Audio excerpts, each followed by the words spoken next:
Today I would like to talk to you about the benefits and features of the AVK control valve. Here we have the control valve pilot.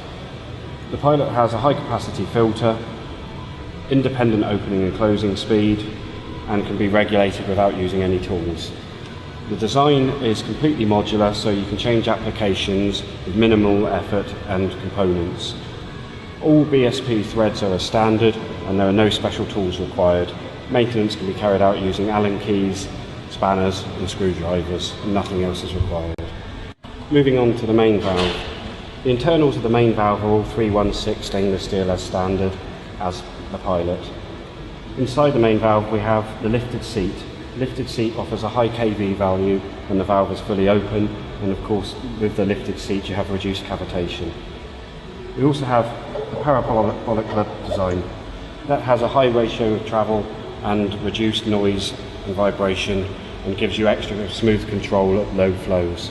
The diaphragm has a large surface area, which means we can have speed of control and no stretch of the diaphragm when the valve is in the fully open or the fully closed position.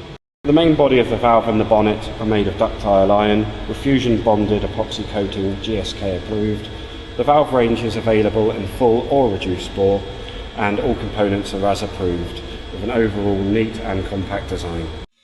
All AVK control valves are easily adjustable and do not require any tools.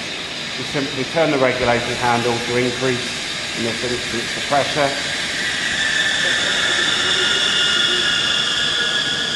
and then back to decrease pressure.